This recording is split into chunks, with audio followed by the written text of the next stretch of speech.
Sí, sí, sí, nos interrumpimos, Cris, permanentemente.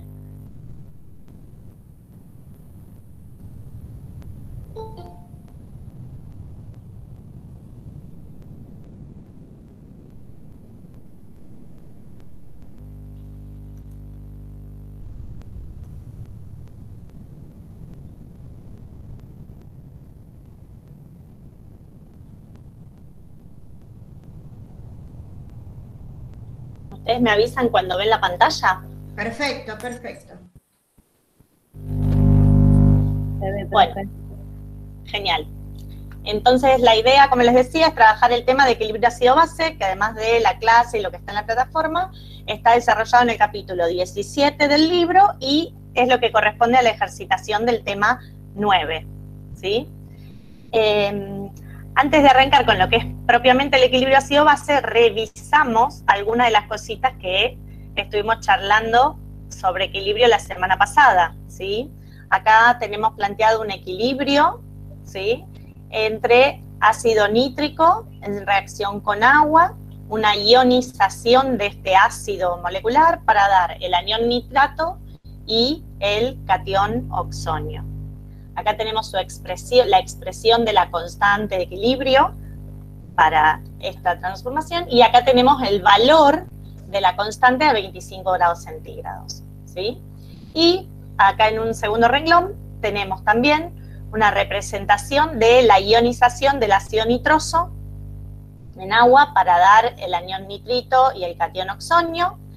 Tenemos representada la expresión de la constante de equilibrio para este equilibrio y el valor de la constante. ¿Está? Estamos hablando del tema equilibrio. Y entonces, para tener en cuenta o analizar un poco, ¿qué pasa con los valores de constantes? ¿Qué pasa con el grado de transformación de estos reactivos, que son ácido nítrico y ácido nitroso, en productos? ¿Y cuál sería la composición final de cada uno de los sistemas? O sea, la composición final se refiere a cuáles son las sustancias que están presentes y en qué concentración cuando se alcanza el equilibrio. ¿Bien? Entonces, ¿qué pasa con las constantes? El valor de K. Este es alto, ¿sí? Es del orden de 10 a la 3. ¿Qué pasa en un equilibrio cuando la constante es muy alta? El grado de transformación de los reactivos en productos. ¿Qué le pasa al grado de transformación de reactivos en productos? Es muy alto, hay más producto que reactivo. Exacto. Ahí el grado de transformación es alto. Gran cantidad de los reactivos se transforman en una gran proporción. Decimos que la reacción es muy extensa, ¿sí? Y en este caso particular, ese valor de constante es altísimo, es del orden de 10 a la 3. Entonces, ¿qué es lo que decimos? Que no estamos pensando ya en un equilibrio.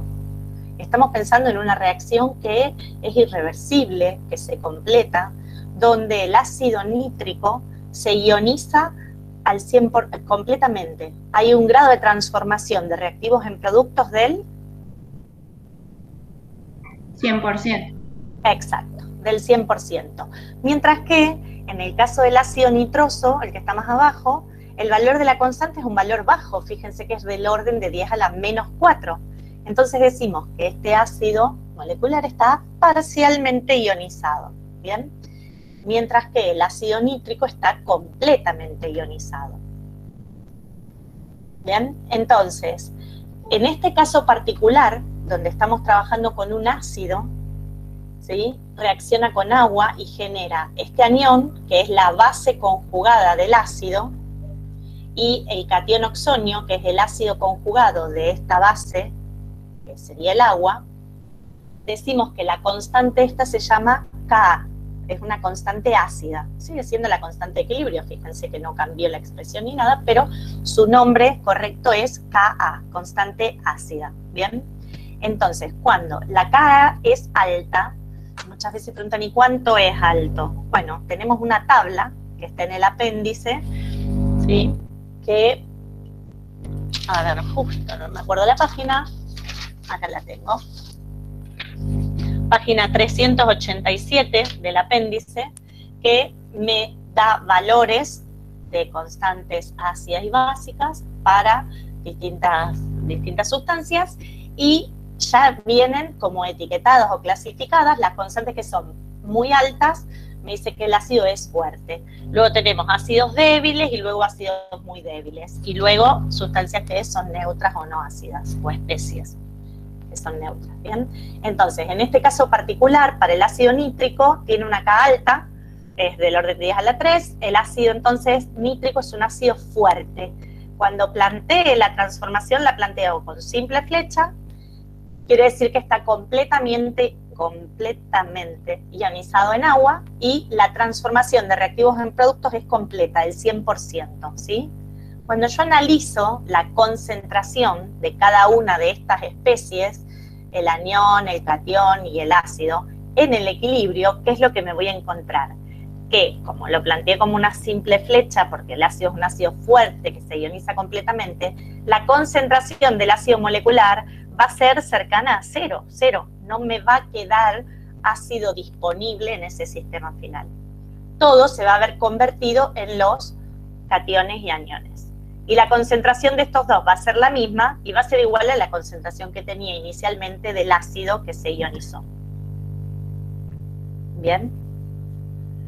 Mientras que en el caso del ácido nitroso, como la K es una K baja, la tabla nos dice que se trata de un ácido débil. Cuando planteamos la transformación, la planteamos como una doble flecha. Quiere decir que ese ácido está parcialmente ionizado, que una parte del ácido se ioniza para formar el catión y el anión, pero a su vez el catión y el anión reaccionan para formar el ácido, por eso ponemos la doble flecha, y que el grado de transformación de este ácido nitroso es parcial, es menor al 100%. Entonces, cuando alcance este sistema el equilibrio, la concentración de ácido nitroso ahora no va a ser ni la inicial ni cero, va a ser un valor intermedio. Dependerá del grado de transformación de este reactivo en sus productos. Y las transformaciones de los dos iones va a ser la misma y va a ser una concentración que sea menor a la que era la inicial del ácido nitroso. ¿Bien? Entonces, eso como para tratar de reforzar lo que vimos de equilibrio y lo que estamos viendo de equilibrio ácido-base, que es continuación del mismo tema, ¿verdad? Entonces, acá les proponemos un problema. Este problema es del libro, está en la página 360 y es el problema 3. ¿Está? Cris, ¿vos lo podés pegar en el chat por las dudas para que lo tengan? Sí. Así no salgo de la pantalla, genial. Sí. Es lo que estaba haciendo. Lo estaba buscando en el libro.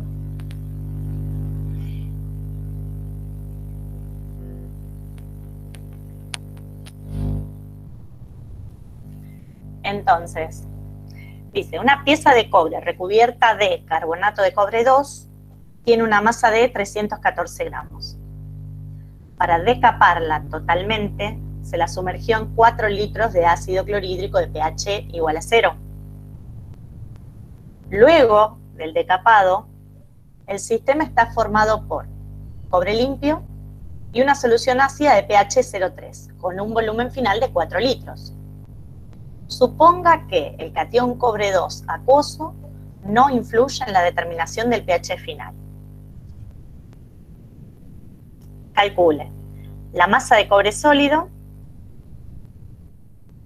que ha quedado en el sistema, ahí ya están las respuestas tal cual está en el libro, y la masa total del elemento cobre original de la pieza. Ese es el problema, ¿sí? Entonces, lo primero que vamos a hacer es graficar la situación para poder entenderla mejor.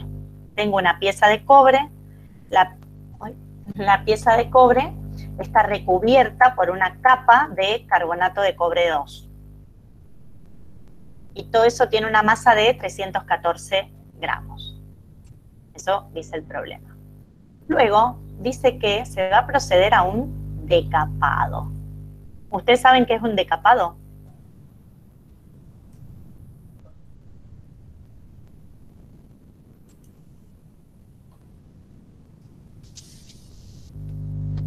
Es un proceso, profe, por el cual se le saca la capa de óxido al metal o al material.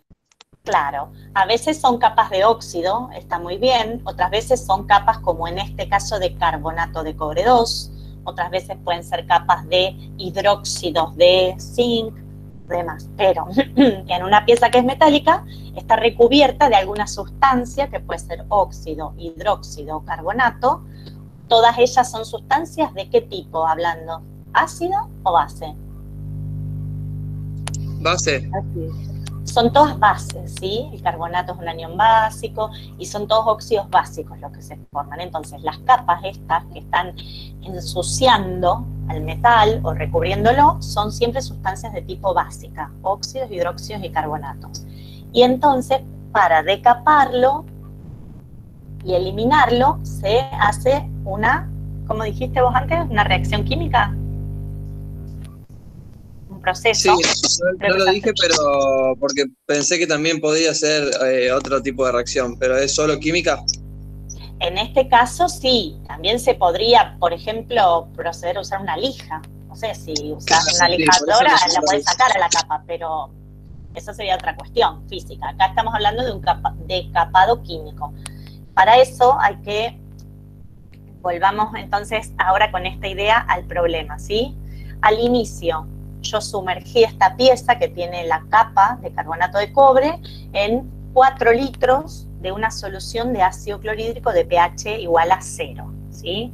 Como dijimos que la capa es una sustancia básica, el carbonato de cobre es una sal básica, para que reaccione y se disuelva, necesito un ácido, para que haya una reacción ácido-base, una reacción en la que no hay cambios en el número de oxidación. ¿Sí? Bien, entonces, esa es la situación inicial. Luego va a haber una situación final en la que voy a seguir teniendo los 4 litros de solución. Ahora el pH dice el problema que es 0,3 y lo que tengo en el sistema dice que es cobre limpio, o sea, la capa se disolvió, se consumió, reaccionó, no está más. Dice también que hay catión cobre 2 más, y que este no influye en la determinación del pH final. ¿Qué quiere decir eso? ¿De qué me está hablando? ¿Qué característica tiene entonces el catión cobre 2 más? ¿Es un catión neutro? Exacto. El pH que esté en esta solución, o en este sistema que dice que el pH es 0,3, no es debido a la presencia del catión cobre 2, porque este es un catión neutro. Bien.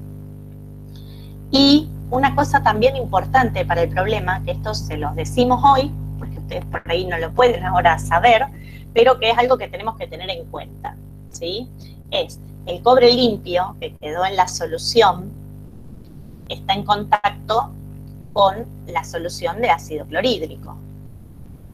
Podría seguir habiendo otra reacción, ¿verdad?, entre la pieza de cobre y el ácido clorhídrico. Una vez que se consumió la capa, ahora se puso en contacto el cobre con la solución y podría seguir. Sin embargo, esa reacción no transcurre, no es espontánea, no va a pasar. Lo vamos a trabajar en las próximas clases, ¿sí? Pero para poder entender el problema, esto es una consideración que tenemos que hacer. Entonces, está el cobre sólido presente en esa solución, ¿sí? Ahora, lo que ocurrió, ¿qué es? Lo que comentaba recién el compañero, hubo una transformación, una reacción química, un decapado, ¿bien?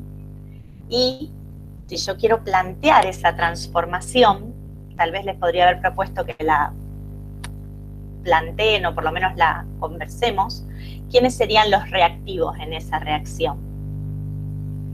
El ácido clorhídrico, que está en la solución inicial, y el carbonato. De cobre 2 de la capa. ¿Y quiénes serían los productos? Yo les voy a dar una ayuda. La reacción esta es de doble desplazamiento. ¿Quiénes serían los productos?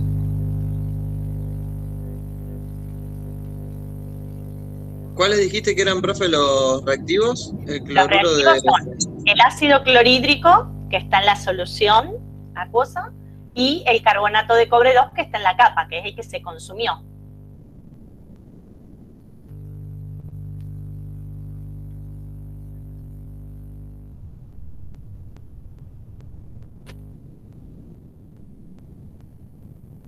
Eh, ácido carbonato se dice. Ácido carbónico y Sí. ¿Y cloruro de cobre? dicloruro de cobre. ¿Sí? Sí. Perfecto. Esa sería la transformación en un principio. Pero algo que habíamos trabajado en otras clases, que por ahí algunos se hizo el laboratorio en años anteriores, puede recordarlo, es que el ácido carbónico, este que está acá, rápidamente se descompone para formar agua y dióxido de carbono, con lo cual la reacción que transcurre, el fenómeno que ocurre, lo podemos representar así como está acá abajo. ¿Bien?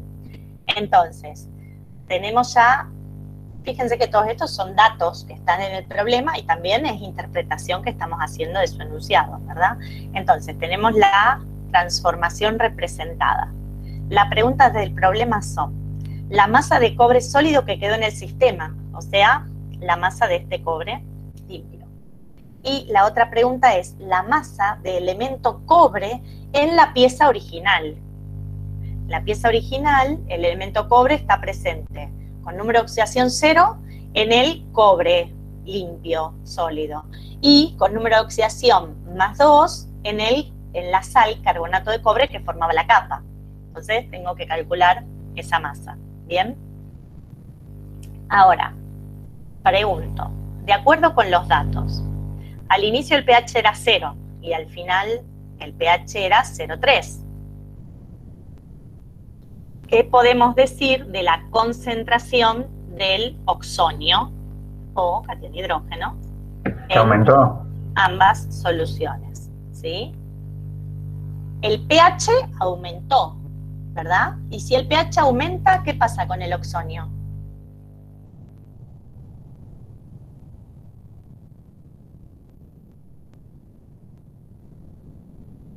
¿Disminuye? Disminuye, sin signo de pregunta, disminuye, ¿sí?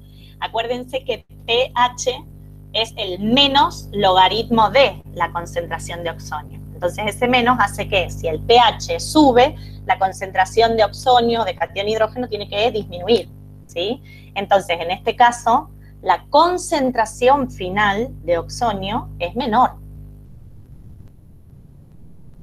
¿Estamos? Ahora, ¿de dónde provienen esos oxonios que están en la solución? ¿Quién los aporta?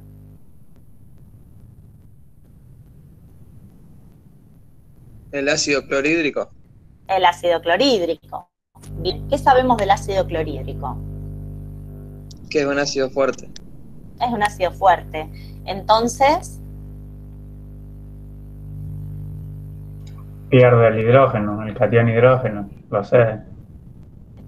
en realidad, el ácido clorhídrico va a sufrir una reacción de ionización junto con el agua para formar el anión cloruro y el oxonio, ¿sí? Pero digo, si el ácido es fuerte, ¿sí? Vamos a pensar que se encuentra completamente ionizado, parcialmente ionizado, ponemos simple flecha, ponemos doble flecha. ¿Cómo? Completamente. Entonces, ¿qué ponemos ahí en los puntos suspensivos? Una Una simple flecha. ¿Sí? Bien, entonces, analizando esto de que el ácido clorhídrico es un ácido fuerte, se encuentra completamente ionizado y es el que aporta los iones, quería que analicemos, que ya está escrito acá ahora, cuáles son las sustancias que están presentes en la solución al inicio. En la solución va a haber agua, por supuesto, porque es el solvente. Y ahora me pregunto, ¿ácido clorhídrico habrá presente? No, porque es un ácido que está completamente ionizado. No lo voy a tener en realidad. Lo que voy a tener son las dos especies producto de la ionización, que es el oxonio y el cloruro. ¿Bien? Ahora, cuando llego al sistema final, ¿qué es lo que va a haber presente? Lo mismo. El agua líquida, que es el solvente, el anión cloruro, el catión oxonio, pero además, ¿se acuerdan que lo habíamos escrito al principio, que era uno de los datos?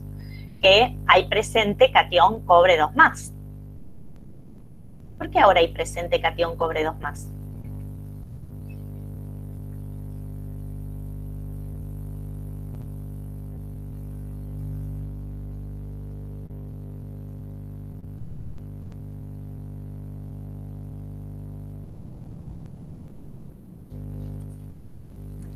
porque tuvimos después el estado final del decapado.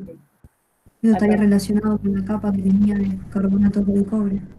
Exacto. La capa era de carbonato de cobre, ocurrió el decapado y se formó esta sal. Esta sal es un dicloruro de cobre, ¿sí? Los cloruros son sales solubles. Entonces, lo que va a haber en la solución no es dicloruro de cobre, va a haber catión cobre 2 más, anión cloruro, ¿sí? Esta sal es la que aporta los cationes cobre 2. ¿Bien?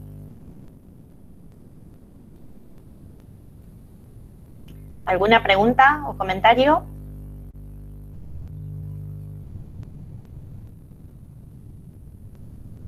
No. Entonces, sigamos analizando un poco los datos e interpretando el problema. El carbonato de cobre sólido es una sal, es básica, que ya lo habíamos dicho, y es insoluble en agua, por eso no me alcanza con sumergir esa pieza en agua, no se va a disolver la capa, ¿sí? Ahora, también sabemos que el carbonato de cobre 2 de la capa es una base y reacciona, se consume, se disuelve por reacción con un ácido. En este caso el ácido es el ácido clorhídrico. Este es el fenómeno de decapado del que hablamos antes, ¿sí? Ahora, puntualmente en el problema, el ácido clorhídrico disponible es el que está presente en 4 litros de una solución de pH igual a 0. El carbonato de cobre que reaccionará es el presente en la capa. No conozco cuál es la masa, es lo que tengo que averiguar.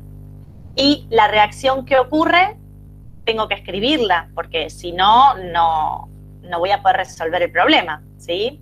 La teníamos escrita en la diapo anterior. Luego, para ir considerando, el ácido clorhídrico es un ácido fuerte y es el que determina el pH. Este reacciona, se consume en el decapado. Y el pH final de la solución es 0,3. Entonces, para tener en cuenta, esto que está en verde serían un poco los conceptos, las ideas, ya lo charlamos antes, ¿no? El pH aumentó a lo largo del decapado. Eso quiere decir que la concentración de oxonios disminuyó. Y eso quiere decir entonces que la concentración del ácido clorhídrico también bajó. Y eso está bien porque se consumió, ¿sí? Una parte del ácido clorhídrico se consume, pero otra parte no se gastó. Esto no lo analizamos antes. ¿Pero por qué yo digo que una parte no se gastó? Porque me dice que la solución resultante tiene un pH que es 0,3, es menor a 7.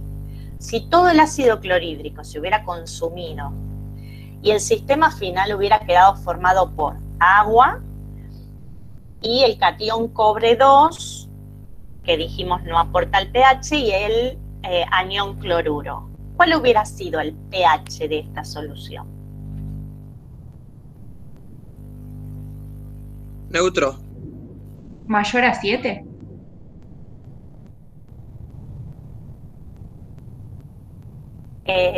Hago la pregunta para cada uno. El que dijo neutro, ¿cómo sería el pH?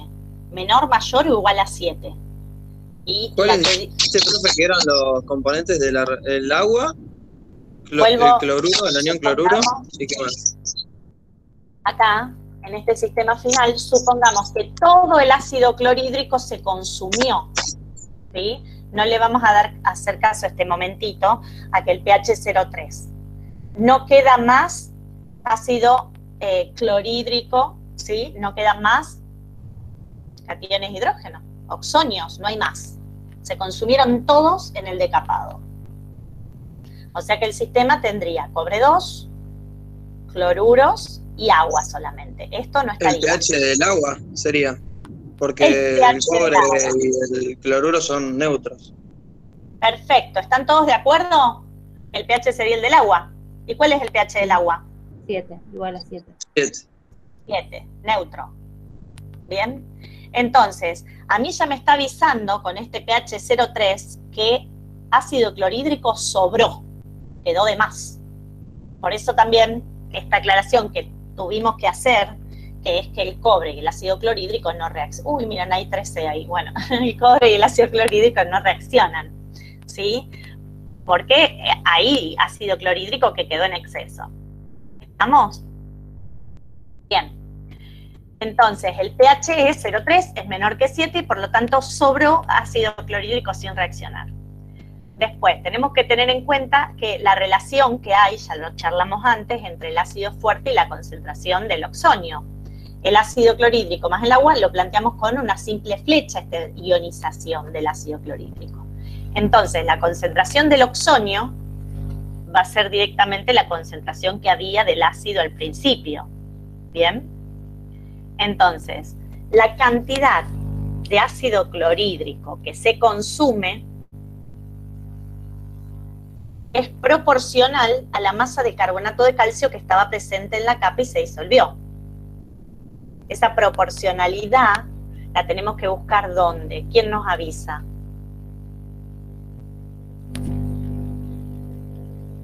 Estequiometría, profe. Exacto, acá yo la estaba marcando. Por cada 2 moles de ácido clorhídrico que se consuman, se va a consumir 1 mol de carbonato de cobre 3. ¿Está?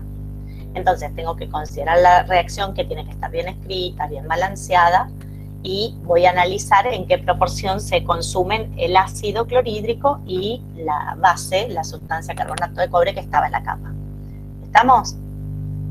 Bien, entonces yo lo que hice ahora, acá armé una secuencia de pasos que yo realizaría, a lo mejor me los pueden proponer ustedes.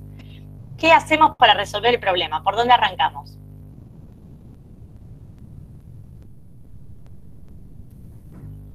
No en detalle, no el número, pero la idea. ¿Qué voy a hacer primero? ¿Qué voy a hacer después? ¿Cómo sigo? Profe, una pregunta. Nosotros, de ahora en adelante, vamos a siempre tener una reacción que vamos a tener que analizar con estequiometría y después vamos a tener que ver lo que sucede con los ácidos y con las bases.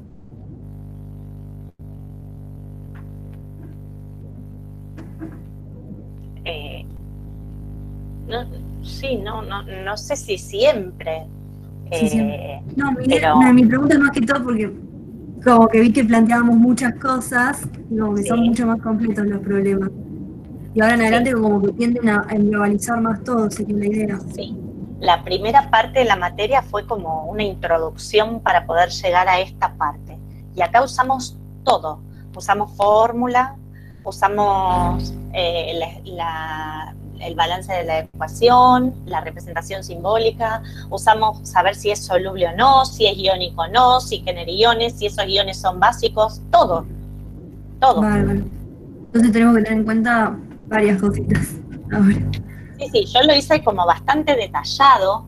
Posiblemente cuando ustedes entren a hacer un par de problemas no les va a llevar todo este tiempo. Yo como que traté de explicitar todo lo que se me ocurría y tenía en cuenta en el problema acá. Pero bueno, son cosas que ustedes tienen que considerar. Bárbaro, profe, gracias. ¿Sí? Bien, entonces, ¿cómo les parece que arrancamos? ¿Se acuerdan que lo que nos pedía? ¿Cuál era? Saber la masa de cobre que estaba presente en la pieza.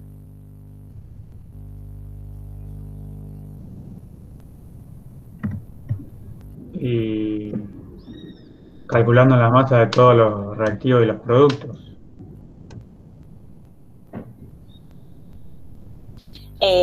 Vos decís calcular la masa molar de ácido clorhídrico, la masa molar de carbonato de cobre, la masa molar del dicloruro de cobre.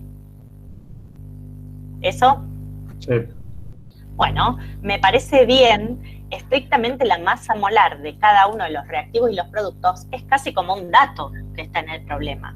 Cuando lo necesites lo usás. Pero es verdad que primero hay que calcularlo. Así que esa parte yo la pasé un poquito por alto, pero cada uno de ustedes calcúlelo ahora, si sabemos de qué estamos hablando, la masa molar de cada uno de estas sustancias. Sí, perfecto. ¿Qué más vamos a hacer?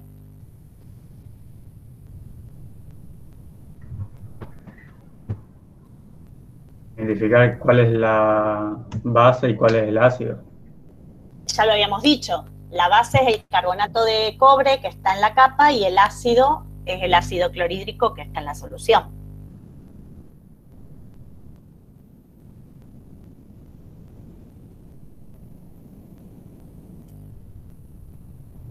Y empezar a calcular las concentraciones iniciales. Bien, bien. ¿Concentración inicial de quién vamos a calcular? Del ácido. Ajá. ¿Qué dato tenemos del ácido? El ácido que está acá, mira, el ácido clorhídrico disponible es el presente en 4 litros de una solución de pH 0. Vos querés calcularle la concentración a esa solución. Sí. Bien. Buenísimo, la calculamos, ya la tenemos. ¿Qué más hacemos después con esa concentración de ácido clorhídrico? Ahora después vamos y lo resolvemos todo, pero por lo menos tener una idea de para dónde tenemos que salir. Lo podemos usar para plantear ahora la estequiometría. Ajá. ¿Todo ese ácido que esté presente cuando vos calcules la concentración se va a gastar? No. Ahí deberíamos determinar el reactivo limitante.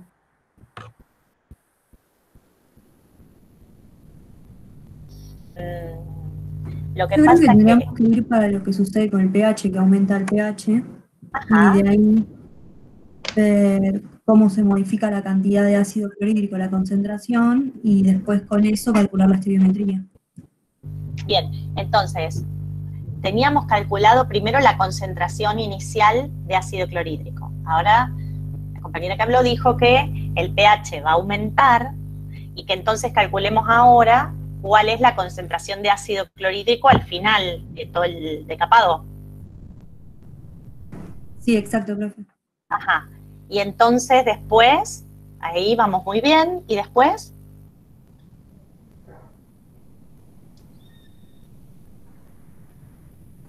Y después, como dijo Carolina, tendríamos que ver la estequiometría. Bien. Bueno, yo voy a saltear esta, después la usamos para redondear, porque me parece que más vale después hacemos la secuencia que fuimos haciendo. Yo le fui poniendo número a los pasos, pero esto es un poco lo que charlamos hasta acá. Primero, determino la cantidad de ácido clorhídrico que hay al inicio, ¿sí? ¿Se me borró? Bueno, sí, ya va a aparecer. Luego voy a determinar la cantidad de ácido clorhídrico que hay al final.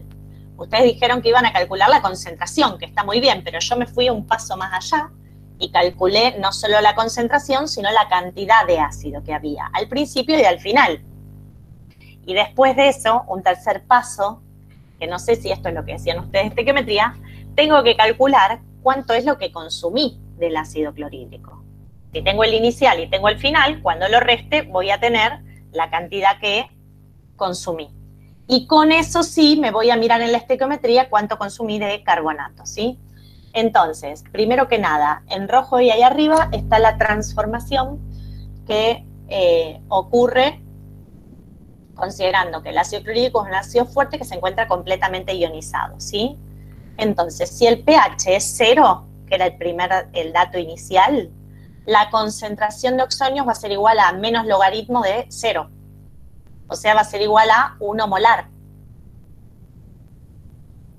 Como el ácido clorhídrico es un ácido fuerte que está completamente ionizado, entonces la concentración inicial del ácido es esa, 1 molar. ¿Está? La concentración del ácido que se ioniza completamente y me da el oxonio. Entonces, la concentración que yo tenga determinada del oxonio va a ser justo la que había del ácido. O sea, la concentración inicial del ácido es 1 molar. Eso fue lo primero que dijeron que teníamos que hacer, ¿sí? Ahora que tengo la concentración y tengo el volumen son 4 litros. La concentración de ácido clorhídrico es 1 molar. Entonces voy a calcular la cantidad de sustancia, ácido clorhídrico, que hay al inicio. Y tengo al principio 4 moles. O sea, yo puse la pieza a decapar en una solución en la cual hay 4 mol de ácido clorhídrico. ¿Bien? Tengo que hacer el mismo análisis. Profe, 1 molar es en 1 litro, ¿no? Después la calculás en los 4 litros que tenés de solución. Exacto, 1 molar es la concentración. Fíjense acá que está escrito entre corchetes. Eso quiere decir concentración. ¿Está? Porque el pH es el menos logaritmo de la concentración de el oxonio o de catión hidrógeno. Entonces, en este caso, la concentración del oxonio y del ácido clorhídrico es 1 molar, 1 mol por litro de solución. En el problema hay 4 litros, otro puede tener 20 litros y otro puede tener 2 mililitros. Pero la concentración siempre se expresa en referencia al litro. ¿Sí? Pero, entonces, sí. No, creo que Juan está preguntando que en realidad menos el logaritmo de x es igual a 0, no que menos el logaritmo 0 es igual a 1. Me estoy inventando una matemática paralela, ustedes dicen. No, tiene razón Juan. Tiene razón Juan, porque obvio. Yo se lo escribí acá en el chat. Sí, está bien. Menos logaritmo de x, menos logaritmo de x igual a 0, claro. Entonces x vale 1. ¿Estamos, Juan? Sí, perdón, gracias. Ahí no, está. No le daban las cuentas a Juan. Sí, que más despierta. Juan se iba al infinito. Bueno, ahí está. Ahora sí. Bien. Entonces, cuando yo despeje la concentración, no, quedó mal esto, esperen, esto quedó mal. Vamos a hacer así.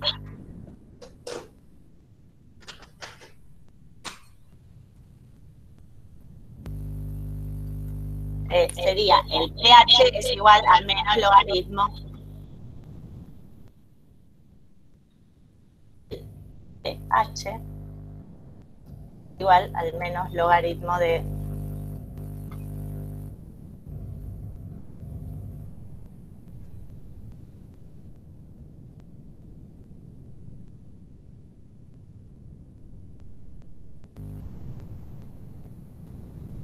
ahí me gusta más.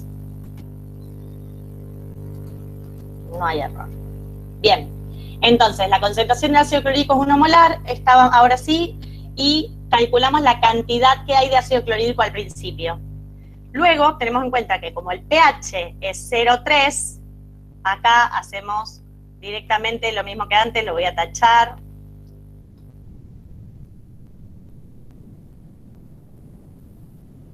¿Sí?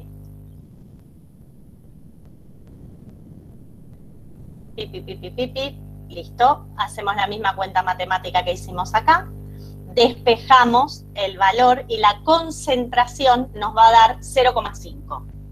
0,52, pero es 0,5 molar. La concentración del ácido clorhídrico al final. ¿Está? Entonces, si es 0,5 molar y teníamos 4 litros, otra vez calculamos la cantidad de sustancia y me dice que tenemos 2 mol de ácido clorhídrico en el sistema final.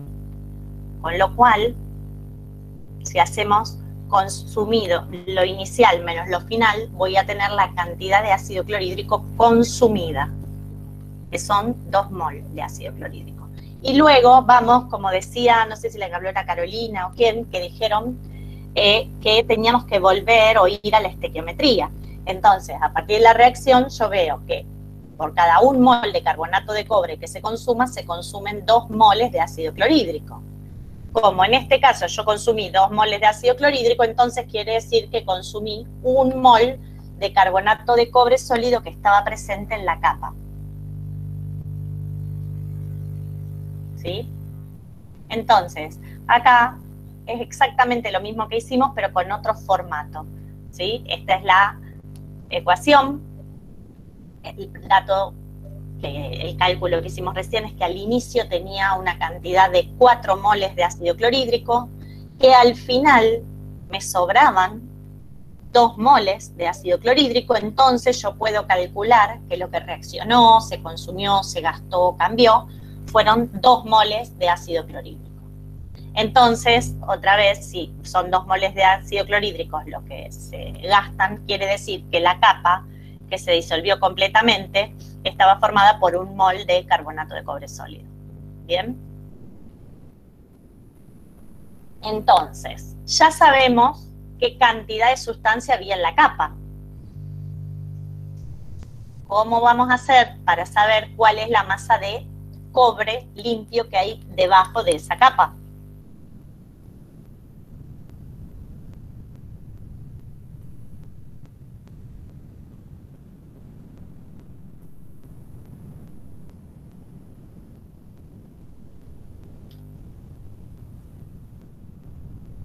¿No hay propuestas?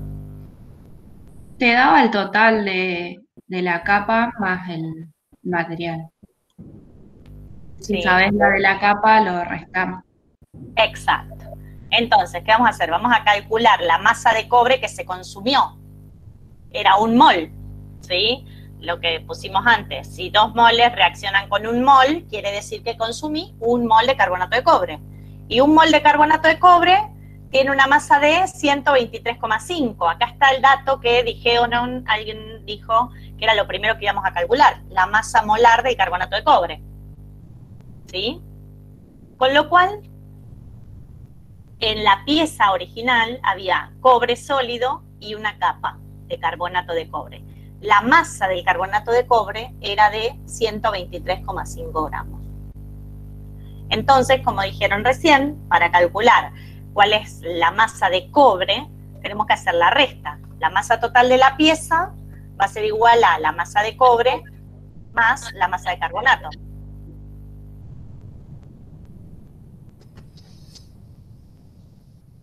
¿Preguntaron algo?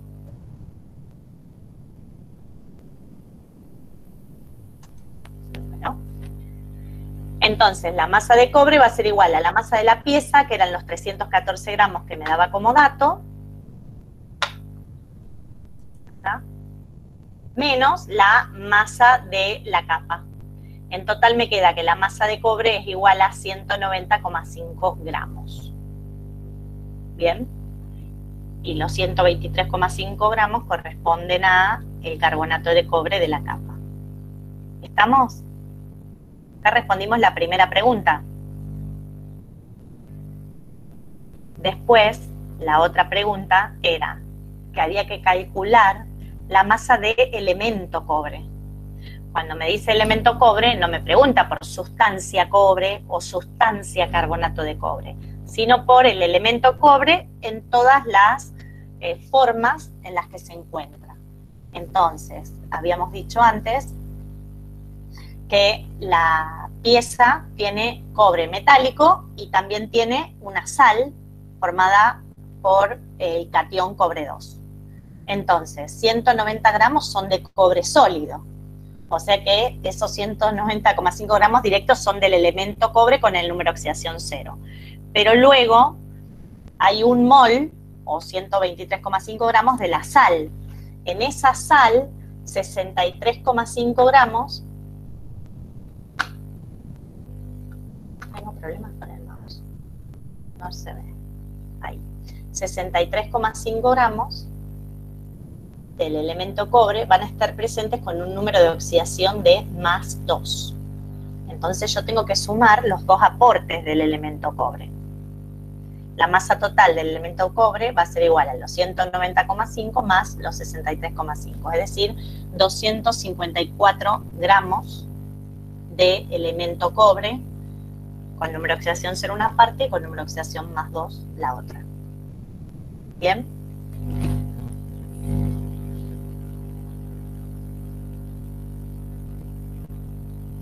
¿Preguntas? ¿Comentarios?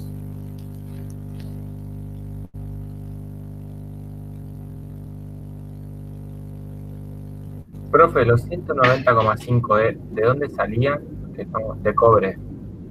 Que no me acuerdo. Sí, es lo que calculamos en la diapo anterior, que nos pedía cuál era la masa de cobre sólido que estaba presente en el sistema. Entonces, nosotros lo que hicimos fue calculamos la cantidad que había de ácido clorhídrico al principio, la cantidad que había de ácido clorhídrico al final, y con la diferencia la cantidad de ácido clorhídrico que se gastó. Por estequiometría sabíamos entonces cuánto carbonato de cobre se gastó y así supimos que la capa tenía una masa de 123,5. El resto era cobre sólido. Listo, ahí lo entendí. Bien. Digo, yo la había puesto al principio, pero me parece que da mejor para verla al final. Estos son los 6 pasos que hicimos para resolver el problema. Pueden ser un poco diferentes. Por ejemplo, ustedes dijeron primero calcular la masa molar de todos los compuestos, y sí, es importante. Pero lo primero que hicimos fue calcular cuánto ácido clorhídrico hay al inicio y cuánto hay al final. De ahí determinamos cuánto se consumió. Por supuesto que no está escrito, pero necesitamos presentar la ecuación para poder hacer la estequiometría, ¿verdad?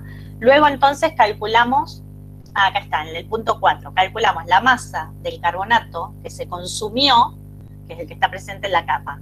Pero para eso tenemos que calcular o tener en cuenta la reacción de decapado, la estequiometría, ¿bien? Luego, haciendo la diferencia entre la masa completa y la capa, podemos saber en el punto 5 la masa de cobre sólido. Y por último, teniendo en cuenta el aporte que hay de cobre metálico y de la sal, podemos saber cuánto cada una de esas sustancias aporta del elemento cobre. ¿Está? Profe. Sí. No entiendo bien cómo calculó la cantidad de ácido clorhídrico al inicio, y que estaba al inicio y la que estaba al final, digamos. De vuelta, no escuché. Perdón, de vuelta porque se cortó. ¿Cómo sacar la molaridad? Eso no entendí cómo. La molaridad, sí, es que estaba mal también, por ahí. A ver, espérate que... ¿Vero? Sí. Llegó Eugenia, pero no sé si ella va a poder hablar. Pero... Sí, no me hicieron nada. Me miraron nomás. Estoy perfecta. Escúchame, no, si no, porque, a ver, acá, quería escribir ahí, el pH es 0, ¿sí?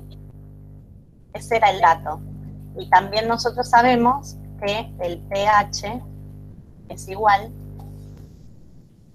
al menos logaritmo. Profe, una pregunta. ¿Vale?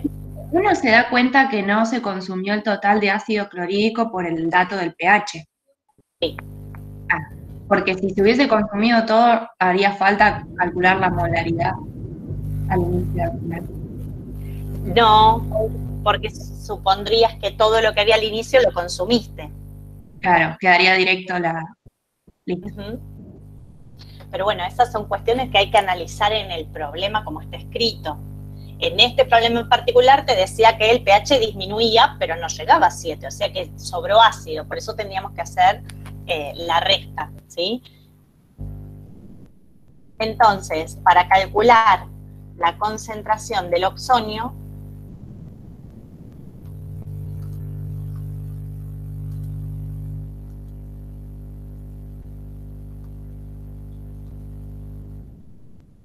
si despejamos de acá,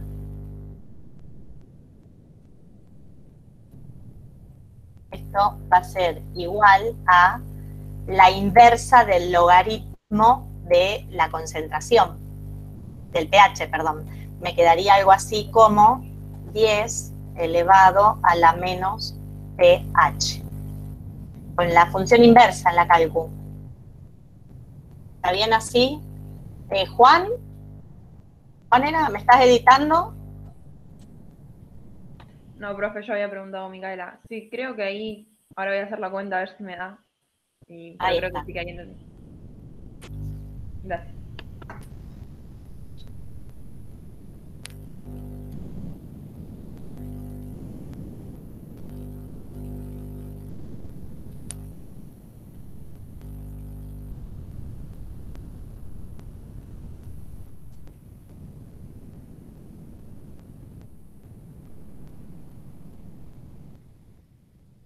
¿Se dio? Sí, profe, ya entendí, gracias. Perfecto. Bien. Volvemos a la presentación.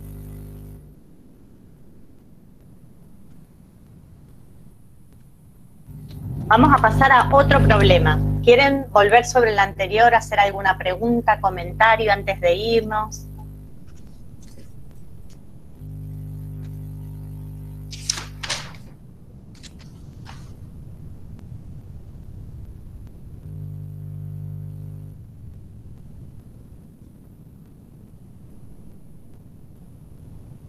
¿Seguimos? No, profe. Vale, seguimos. Bueno, este problema no está en el libro, no está en la guía, ¿sí? Es un problema que tomamos una vez en un examen, un problema de los que les decimos inéditos en las clases.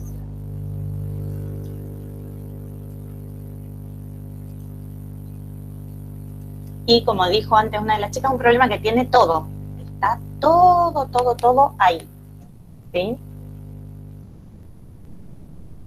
Dice, calcule el volumen de una solución de hidróxido de sodio de pH 13,7, necesario para neutralizar 600 litros de ácido fluorhídrico 0,5 molar. Justifique sus procedimientos algebraicos y luego dice, estime y justifique el pH de la neutralización.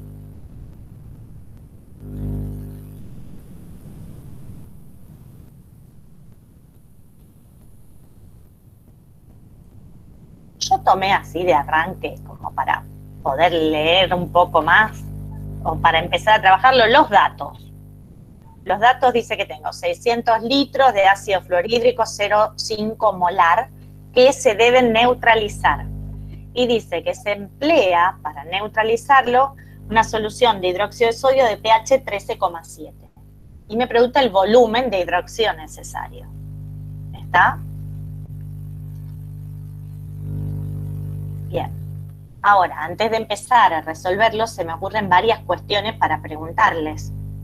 ¿Qué sabemos del ácido fluorhídrico?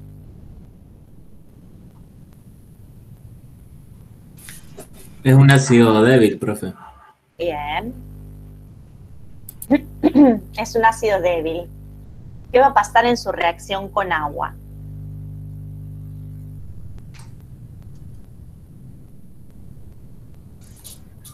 Va a haber una ionización parcial. Bien. Voy a plantear entonces una flecha como Doble, profe. doble flecha. ¿Y quiénes van a ser los productos? Van a quedar los reactivos con los productos. Sí, pero digo, ¿qué sustancias o especies son los productos de esa ionización del ácido fluorhídrico en agua? Tenemos el fluoruro. El catión flúor y el oxonio. El oxonio y el anión fluoruro. Anión. Anión fluoruro, va a tener carga negativa, es la base conjugada de ese ácido. Bien, bien. Perfecto. Para poder resolver el problema, ¿hay algo más que necesiten ustedes? ¿Algún otro dato?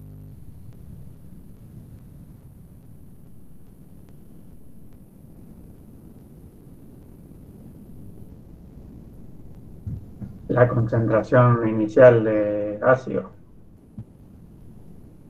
Dice que es 0,5 molar. La del hidróxido de sodio. Me dice que el pH es 13,7. Yo lo puedo calcular a la concentración, ¿sí? Bien. Ya que tenemos las dos concentraciones, bueno.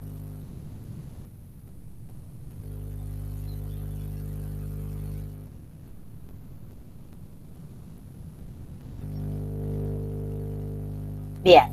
Yo voy a hacer otra pregunta, ya que estamos. Porque pensé que era lo primero que iba a salir. ¿Qué es neutralizar? La reacción. Que se consuma todo el ácido. Bien. Es una reacción en la que se consume todo el ácido, eso es neutralizar. O sea, si yo pudiera releer el problema o interpretarlo, diría cuál es el volumen de hidróxido de pH 13,7 que necesito para consumir todo el ácido presente en 600 litros de ácido fluorhídrico 0,5 molar. En una solución, en 600 litros de una solución de ácido fluorhídrico 0,5 molar. ¿Estamos? Bien. Acá escribí, porque bueno, no iba a estar la Euge, y siempre cuando tratamos el tema de neutralización, siempre comentamos esto. Entonces Euge nos hice una diapo para charlarlo, ¿sí? Buenísimo. ¿Por qué? Porque hay como varios temas que cuando uno dice neutralizar, neutralización, neutro, siempre se empieza a hacer un embrollo y siempre termina resultando como en un error o un problema que vemos que se sostiene. Entonces siempre lo aclaramos. Ustedes después, siempre cuando trabajen con este tema, vuelvan a revisarlo. Pero cuando yo digo una neutralización, puedo hablar simplemente de una reacción entre un ácido y una base para formar sal y agua. Lo vimos como una forma de clasificar, está en el libro, una neutralización, una cosa en general. Ahora, cuando digo que un medio es neutro, quiere decir que antes lo hablamos, que el pH es 7. Quiere decir que la concentración del oxonio y el oxidrilo son iguales. Tengo una concentración de ellos de 1 por 10 a la menos 7 molar, ¿sí? Y cuando hablo de que hay que neutralizar o se realiza la neutralización de tal sustancia o se necesita neutralizar un derrame, el neutralizar me está hablando de consumir todo lo que está, como dijeron ustedes. Entonces, para neutralizar un ácido se debe agregar una base, tanta como para consumirlo completamente. Y para neutralizar una base se debe agregar un ácido, tanto como para consumirlo completamente. ¿Sí? Y entonces, cuando yo logre la neutralización de lo que yo desee neutralizar, voy a llegar a un sistema final. Y el pH final, en esa neutralización, ¿sí? ¿Cuál va a ser? Bueno, depende de cómo esté formado ese sistema final. Depende de cuáles sean los productos, depende si los reactivos quedaron o no en exceso en ese sistema, depende de la concentración que tengan esos productos y ese reactivo en exceso, o sea, finalmente del volumen que tenga la solución. ¿Está? Entonces, cuando yo logro la neutralización de un derrame ácido, de una base o de lo que fuera, voy a llegar a un sistema final que va a tener un pH que puede ser mayor, menor o igual a 7. Depende de la composición que tenga ese sistema. ¿Está? Entonces, si yo tengo presente un ácido fuerte, un ácido débil o un catión ácido proveniente de una sal, el pH va a ser menor que 7. Si en el sistema final solamente hay presente agua o un anión y un catión que sean ambos neutros, entonces el pH va a ser 7. Mientras que si en ese sistema final, luego de la neutralización, hay presente una base fuerte, una base débil o un anión básico, entonces el pH va a ser mayor a 7. No sabemos qué va a pasar, ¿sí? Entonces, fíjense que esto apuntaba a la pregunta B, que dice estime el pH de la neutralización. Entonces, ahora que analizamos todo el problema y sabemos exactamente de qué hablamos cuando hablamos de neutralización, tendríamos que ir a resolverlo. Habíamos dicho, ahora voy a repasar los datos o las propuestas de trabajo que hicieron. Una era calcular la concentración del hidróxido de sodio. Sí. ¿Y la otra cuál era? ¿Se acuerdan que me dijeron que iban a hacer? O me dicen ahora, ¿qué haríamos?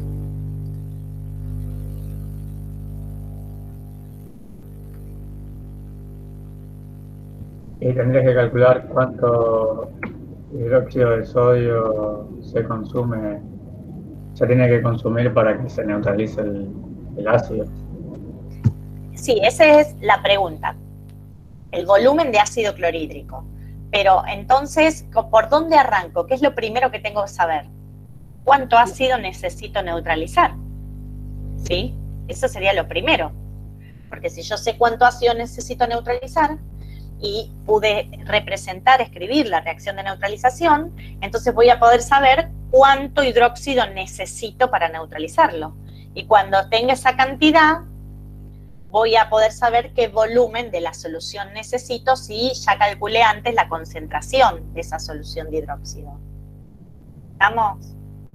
¿Paso? Entonces, después hacemos el repaso. Pero primero, acá mira, quedó sin arreglar. Ahí está. Puede ser que en algún otro aparezca mal el ácido, porque lo había leído mal. Entonces, primero voy a calcular la cantidad de ácido fluorhídrico que debo neutralizar. ¿Cómo lo hago? Necesito saber cuánto ácido fluorhídrico hay presente en 600 mililitros de una solución que tiene una concentración 0,5 molar. ¿Pudieron calcularlo? 600 litros, ¿no eran, profe? Sí, sí, dije mal. 600 litros de una solución. ¿Cuántos? 300. Bien. Más allá del número, está bueno que puedan hacer el cálculo, porque a veces no van a ser tan sencillos, ¿sí? Pero si tenemos 600 litros de ácido fluorhídrico 0,5 molar, por cada 1 litro del ácido fluorhídrico va a haber 0,5 moles del ácido. En los 600 litros de la solución voy a tener 300 moles, ¿sí? Entonces, esa es la cantidad de ácido fluorhídrico que necesito neutralizar.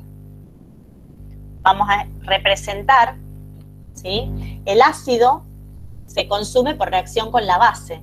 Entonces, para saber cuánto del hidróxido necesito, tengo que plantear la ecuación química donde yo observe esas proporciones mínimas en las que se consumen el ácido y la base.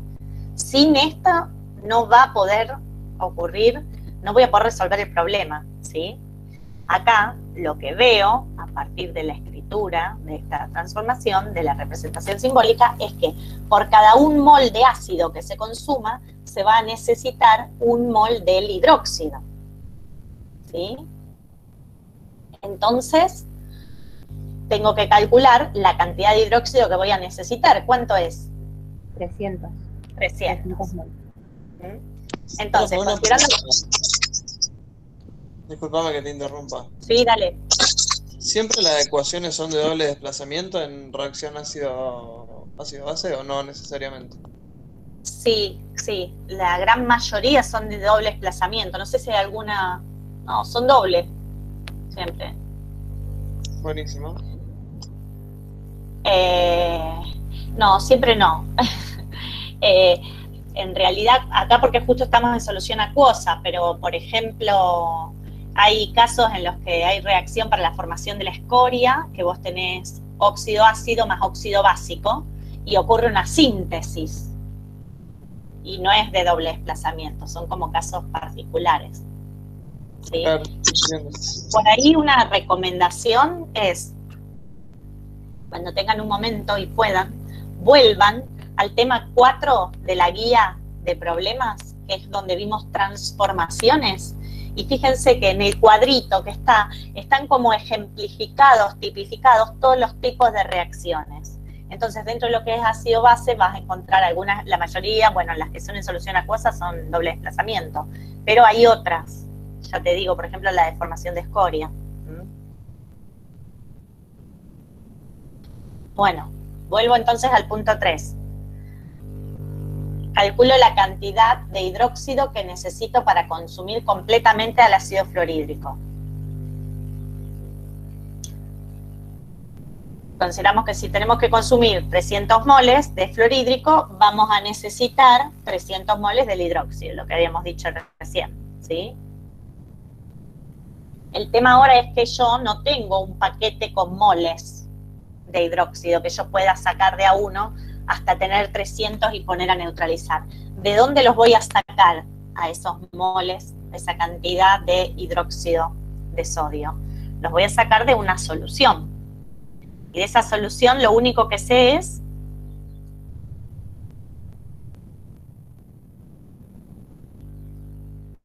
el pH era.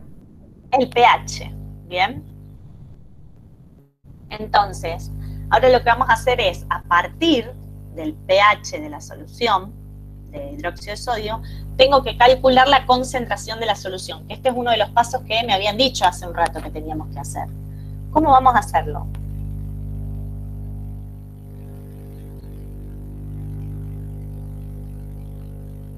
Y la concentración del hidrógeno va a ser igual a menos logaritmo de del hidróxido, que es igual a 13,7.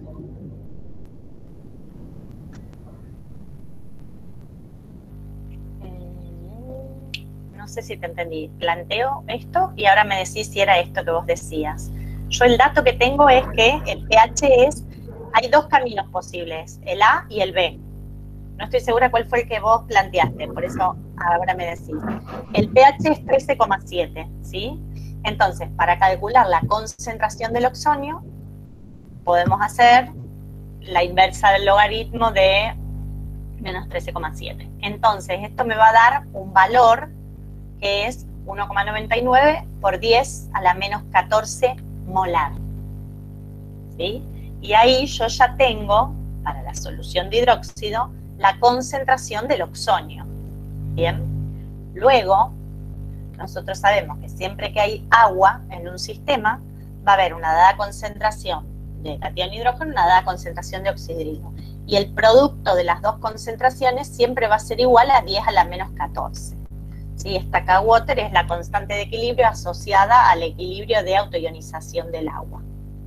Entonces, si la concentración del oxonio es 1,99 por 10 a la menos 14, y el producto de las dos es 10 a la menos 14, tengo que despejar la concentración de oxidrilos. La concentración de oxidrilos va a ser igual a 0,5 molar.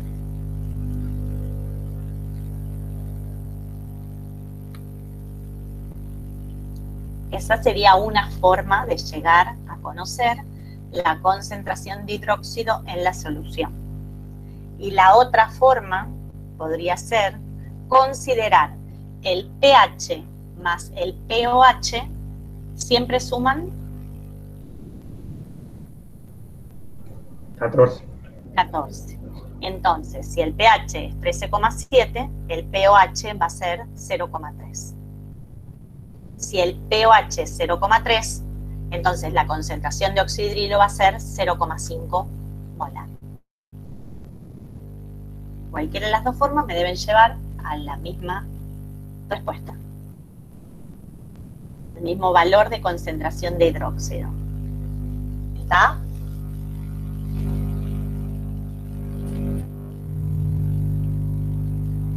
Bien. Entonces, fíjense. Tal vez esto lo debería haber planteado antes de hacer el cálculo, ¿no? Pero yo sé que el hidróxido es una base fuerte. Una base fuerte se va a disociar iónicamente, ¿sí? Con una simple flecha, una reacción que es completa. Y entonces el hidróxido de sodio me va a generar catión sodio y anión hidróxido. Entonces este anión, la concentración de este oxidrilo va a ser exactamente la misma del hidróxido. Voy a poder saber, si conozco la concentración del oxidrilo, voy a poder conocer la concentración de hidróxido de sodio original. Por eso yo calculé acá la concentración de oxidrilo. ¿Está? Como la concentración de oxidrilo es 0,5 molar, entonces la del hidróxido de sodio va a ser 0,5 molar. Eso es solamente cuando es una base fuerte, puedes decir que la concentración de esa es igual a la base, ¿no? Claro, sí. Lo Sí, mismo ¿no? con el ácido. Si es un ácido con el fuerte va a ácido. ser la concentración del hidrógeno. Exacto. Siempre que yo sepa que el ácido, la base es fuerte, que plantee una simple flecha, voy a considerar que la ionización ionización en el caso del ácido o la disociación iónica en el caso de este hidróxido es completa. Entonces, la concentración que haya del oxidrilo va a ser la misma que la de la base. Cuando tenga una doble flecha, equilibrio, la concentración no sé cuál va a ser, la voy a tener que calcular teniendo en cuenta el valor de la constante de equilibrio.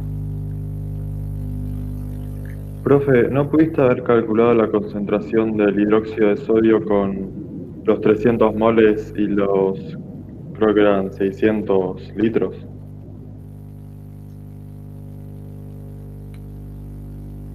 Lo que pasa es que los 600 litros, voy a volver al problema.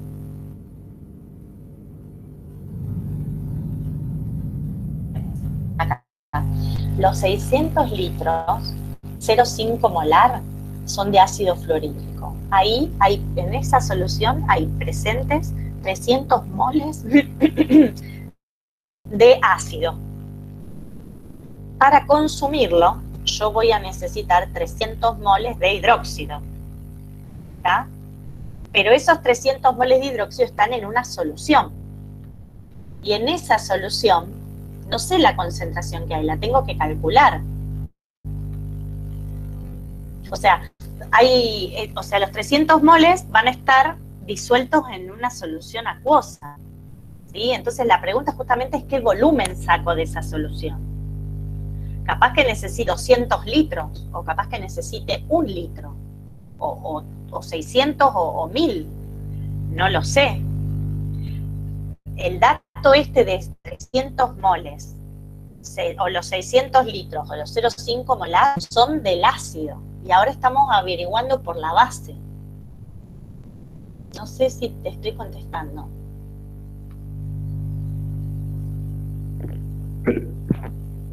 ¿Vos antes no habías calculado después la cantidad de sustancia del hidróxido de sodio? Ahí en el 3. Sí, acá. Yo necesito 300 moles de hidróxido de sodio. Eso necesito para neutralizar. Estamos. Y después eso no podrías la decir, pregunta, entonces? ¿no podrías decir que hay 300 moles en 600 litros? ¿Sabés qué? Vos decís que hay 300 moles en 600 litros. ¿Vos me podés aclarar después de litros, de 600 litros de qué me hablás vos? Ah, claro, ahí sería el inconveniente.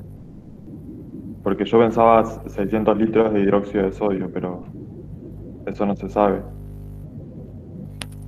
Puede ser que sea, pero yo ahora no lo sé. Yo justamente tengo que calcular si esos 300, o sea, en 600 litros de la solución de ácido fluorhídrico hay 300 moles de ácido fluorhídrico, punto y aparte. Ahora yo quiero saber los 300 moles de hidróxido en qué volumen están de la solución de hidróxido de sodio. Son dos soluciones distintas. Claro, ya entendí. ¿Sí? Genial. Entonces, sabemos que necesitamos 300 moles y sabemos que la solución tiene una concentración 0,5 molar de hidróxido de sodio. Ahora sí, si sabemos la concentración y sabemos qué cantidad de esa sustancia necesitamos, podemos calcular el volumen. ¿Se animan a hacerlo?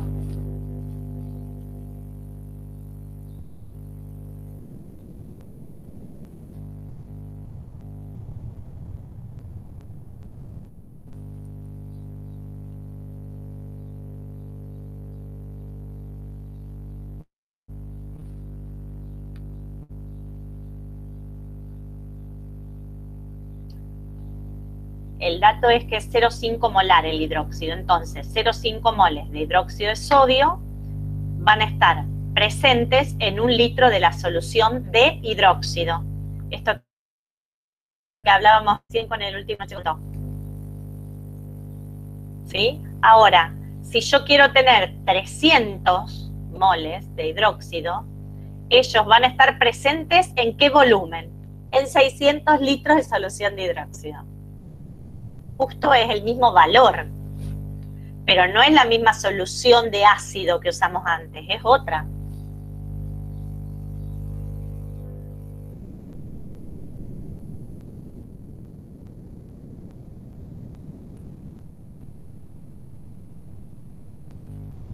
Acá una recomendación.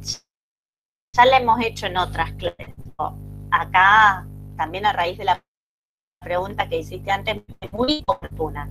Cuando ustedes escriban reglas de 3 o resuelvan de alguna forma, siempre tienen que escribir el número. En general el valor no se lo olvidan nunca, porque, bueno, los números salen intuitivamente. Entonces el 600 todos lo van a poner. Después del 600 sí o sí tienen que poner la unidad, porque no es lo mismo litros que mililitros, ¿sí? Entonces la unidad. Y después, esto no lo ponen siempre y por ahí, sobre todo en estos temas se hace confuso, ¿de 600 litros de qué? ¿Sí? Es importante saber si se trata de sustancia o de mineral, si se trata de la solución 1 o de la solución 2, si se trata de la solución de hidróxido o de la solución de la base, o de la solución, perdón, del ácido. Entonces eso ayuda a que ustedes puedan seguir el problema y puedan editarse si hay algún error y entenderlo mejor, ¿sí? Entonces, sabemos ahora que necesitamos 600 litros de solución de hidróxido. En esos 600 litros de la solución de hidróxido va a haber presente 300 moles de hidróxido de sodio que van a reaccionar con los 300 moles de ácido que están presentes en los 600 litros del ácido. ¿Está? ¿Quedó como un trabalenguas?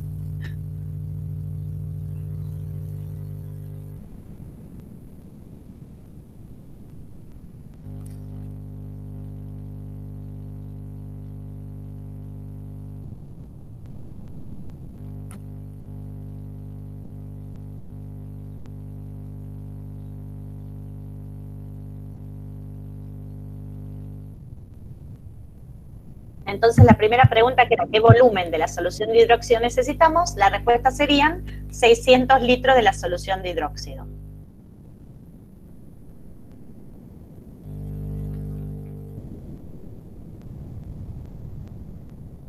¿Seguimos? ¿Preguntan?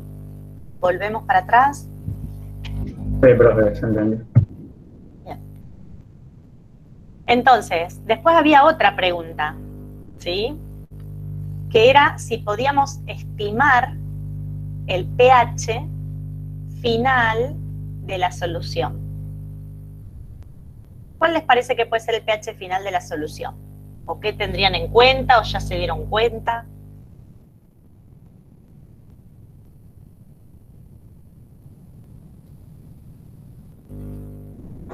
Y un pH mayor a 7. Podría ser. ¿Por qué? Porque el ácido lo consumiste todo, o sea, Sí. como mucho puede ser 7 o mayor a 7, que te haya quedado un poco del hidróxido. Estaría viste que determinando la base fuerte.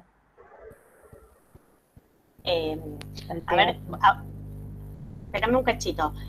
Respondo al anterior. Yo calculé la cantidad de base que iba a agregar para que sean justo los 300 moles que yo tenía de ácido. O sea que 300 moles del ácido con 300 moles del hidróxido, en una reacción que es 1 a 1, se consumieron todos. Completamente. ¿Cuál va a ser el pH? Entonces debería quedar pH 7. Como está neutralizado sería 7, ¿o no? Ajá, mayor a 7. ¿No dice en el video que neutralizar no necesariamente es llegar a 7? No solo lo hice en el video, lo dije yo acá arriba, mirá, recién, hace 7 minutos, acá. Estos 3 colorcitos que están acá, pero muy bien el que citó el video, ¿sí? Cuando yo neutralizo, consumo completamente el ácido. Y me queda un sistema final, que va a estar formado por lo que quede. Yo tengo que analizar qué es lo que quedó para saber el pH. ¿Sí? Es verdad que todo el ácido se consumió y toda la base se consumió. En este caso, no quedó reactivo en exceso, pero quedaron los productos. ¿Cuáles son los productos? ¿Qué comportamiento ácido-base tienen esos productos? Eso es lo que tenemos que analizar. No sé si quedó alguna pregunta sin contestar. Escuché varias cosas y no podía responder todos juntos. ¿Alguien quiere preguntar algo más de esto?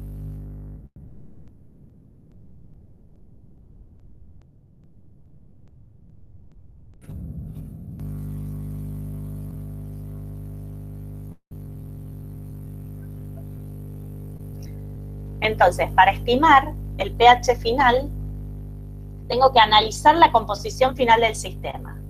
Por un lado, tengo que saber cuál es el volumen final del sistema. Y por el otro lado, tengo que saber cuáles son las especies presentes en ese sistema final. ¿Sí? El volumen a lo mejor no es tan importante porque yo no quiero hacer el cálculo justo. Solamente quiero saber si es menor, mayor o igual a 7. Pero para tener en cuenta el volumen final de este sistema, va a ser igual a los 600 mililitros de ácido que tenía originalmente, más los 600 litros de ácido que había al principio, más los 600 litros de hidróxido que agregué para neutralizar. O sea que el volumen final va a ser de 1200 litros. ¿Están de acuerdo? Bien. Y si analizamos la composición final, ¿sí? Fíjense, yo acá escribí, por un lado, la transformación. Es una neutralización, una reacción entre un ácido y una base, no hay cambios en el número de oxidación, es de doble desplazamiento. ¿Sí? Que antes también uno de los chicos lo había mencionado. Es una reacción de doble desplazamiento. Al inicio, ¿qué tenía yo? 300 moles de ácido fluorhídrico, 300 moles de hidróxido de sodio. ¿Qué ocurre cuando ocurre la reacción? Este se va a consumir todo y este también. Los dos están en proporción estequiométrica, ¿sí? Y forman entonces 300 moles de la sal. Y la concentración, y al final se consumió todo lo que había. O sea que de los dos reactivos quedó nada. No quedó nada. O sea, solo va a haber presente productos en este sistema final. ¿Sí? Profe, ¿el fluoruro de sodio después se disocia con el agua o no?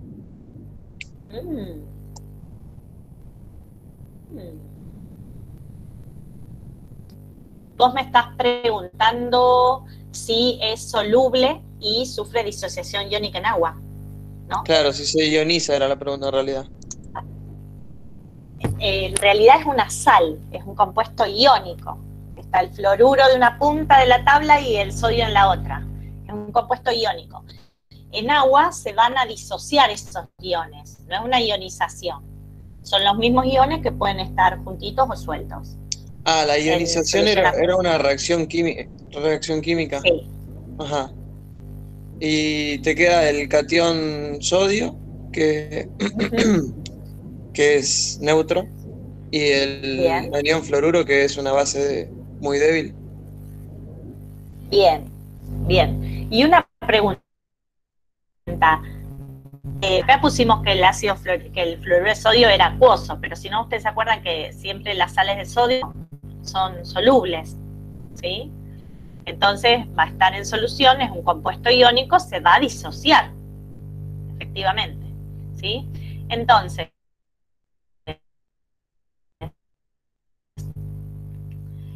está muy bien el análisis que hiciste recién, es un método de ejercicio, ¿sí?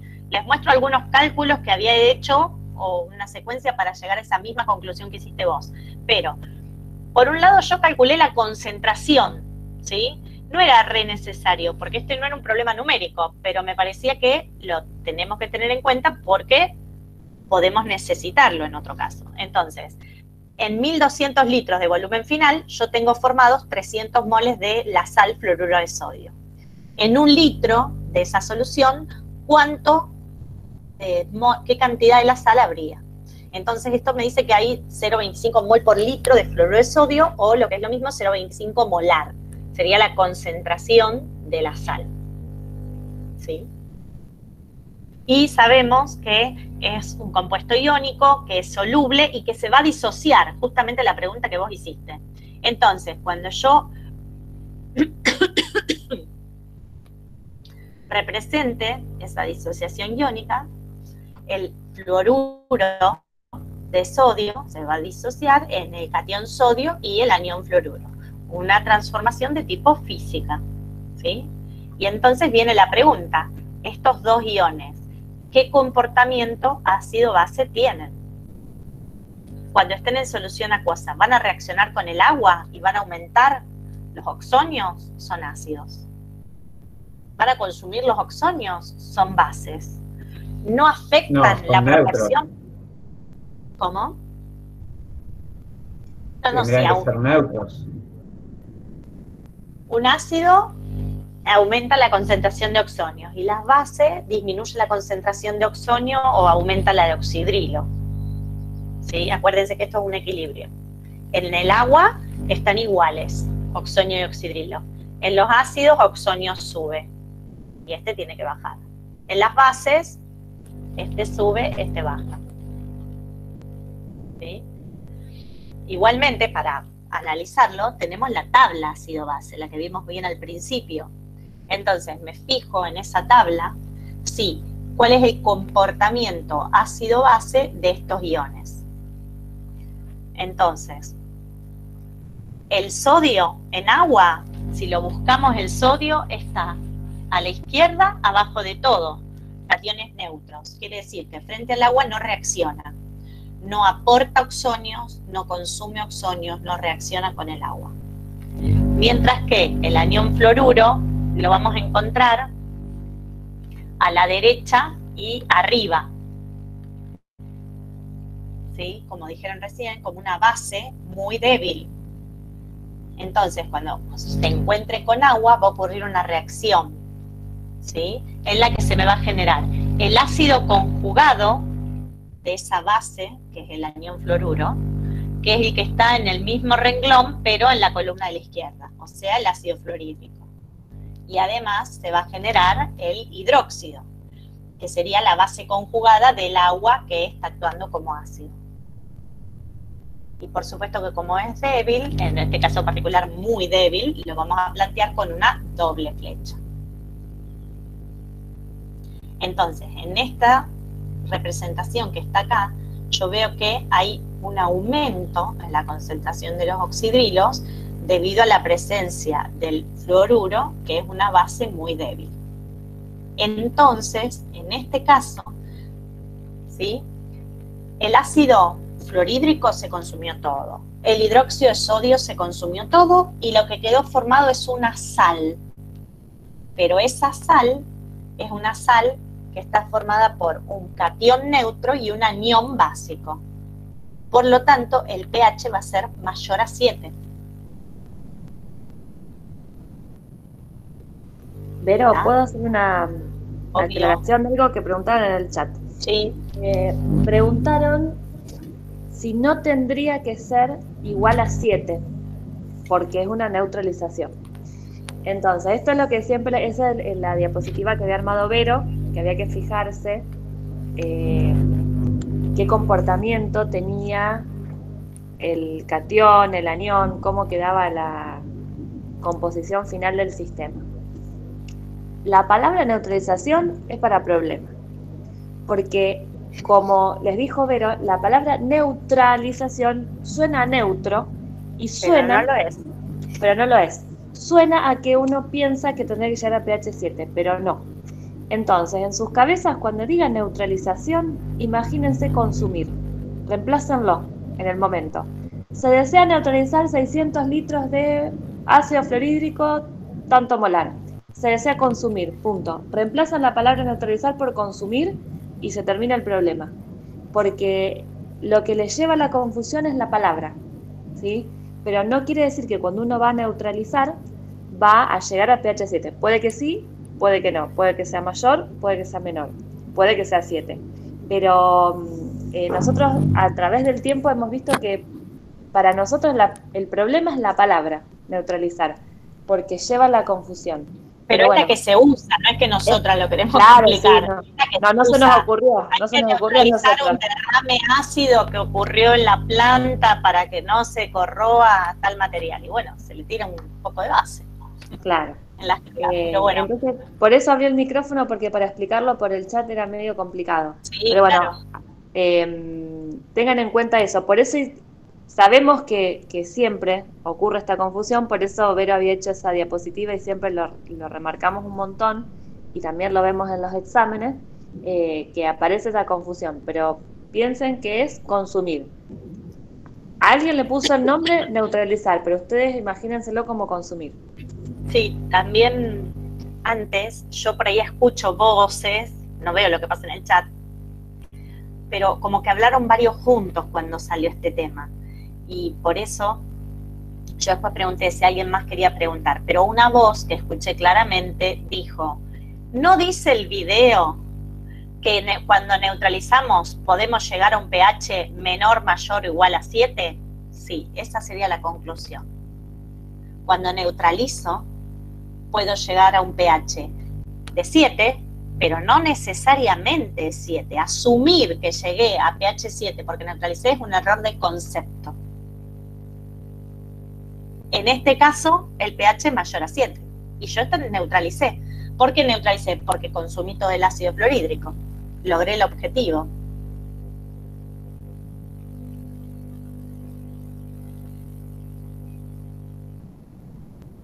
Profe, una pregunta. ¿Podría volver a explicar lo del flúor? O sea, yo lo del sodio lo entendí. Ajá. ¿Por qué no reacciona? Pero en la parte del flúor, cuando hace la doble flecha, ahí me perdí. Bien. Sí. ¿Vos tenés a mano la tabla de la página 387? Sí, sí. Bueno, fíjate donde está el flúor, que es arriba a la derecha. Sí. Es Que dice que una el flúor base muy débil. es una base muy débil y tiene una constante de 1,4 por 10 a la menos 11. Sí. Bien. Entonces, si es una base, las bases reaccionan con agua para dar. Eso va a ser siempre lo mismo para cualquiera de estas bases que está acá, la muy débil, la débil, ¿sí? O la base fuerte. Siempre vos lo que vas a obtener como producto es el ácido conjugado de la base, que está en el mismo renglón pero del otro lado. Bien. ¿Quién sería? El fluoruro de hidrógeno. El fluoruro de hidrógeno. Y además vas a obtener la base conjugada del ácido. En este caso, ¿quién está actuando como ácido?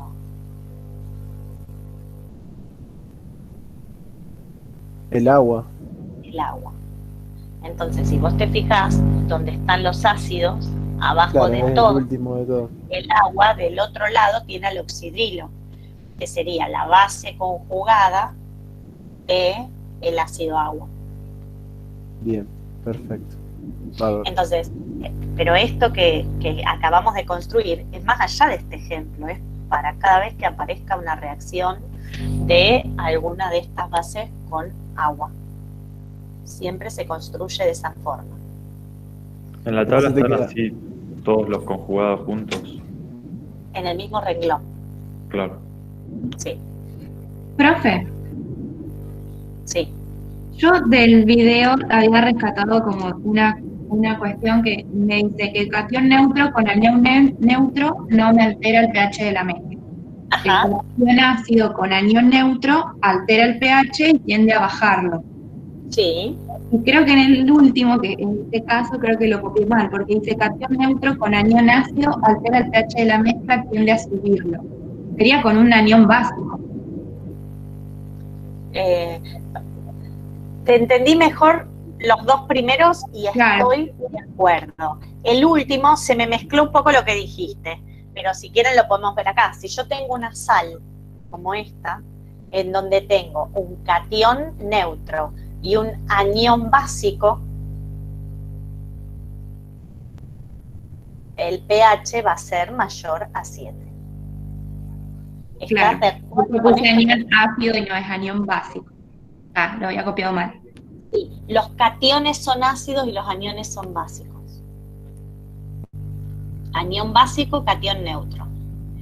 En la vida real y en la vida de muchos estudiantes de química, que no son ustedes, hay situaciones en donde yo me encuentro una sal que tiene cation ácido y anión básico, y además quedó ácido en exceso fuerte, y son situaciones más complejas. Nosotros, para lo que es entender el concepto de ácido base, que es muy importante porque tiene muchísimas aplicaciones en la vida cotidiana, en la vida industrial, para los ingenieros un montón. Entonces, solamente tomamos como casos típicos, esos que nombraste vos. Que haya un ácido fuerte, que haya un ácido débil, que haya una base fuerte, que haya una base débil, o que haya una sal que tenga o los dos cationes neutros, o el catión ácido, pero el anión neutro, o, como en este caso, el anión básico, pero el catión neutro.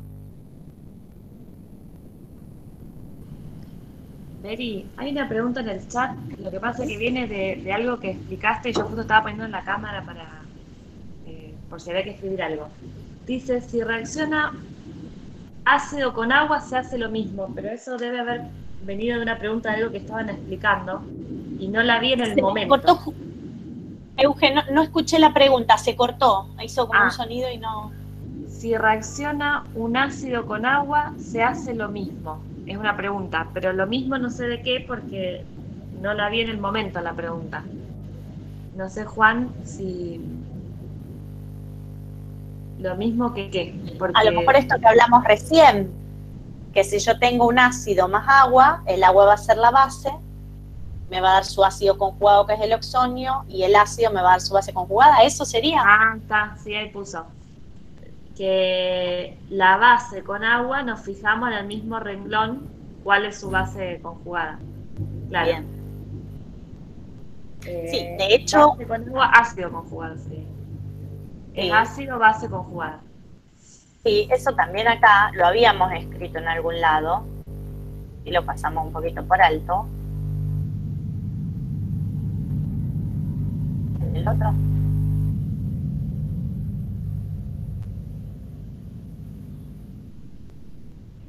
Llegué a la primera. Sí, en la primera, mirá. Acá, a lo mejor, no sé si lo analizamos tanto. Fíjense en esta, ácido más base. Acá habíamos dicho simple flecha porque es un ácido fuerte. ¿Cuáles son los productos? El ácido conjugado de la base y la base conjugada del ácido. El oxonio está en el mismo renglón del agua, el cloruro está en el mismo renglón del ácido clorhídrico. Eso sería lo que decía el chat, ¿verdad? Sí, sí, eso. Bien.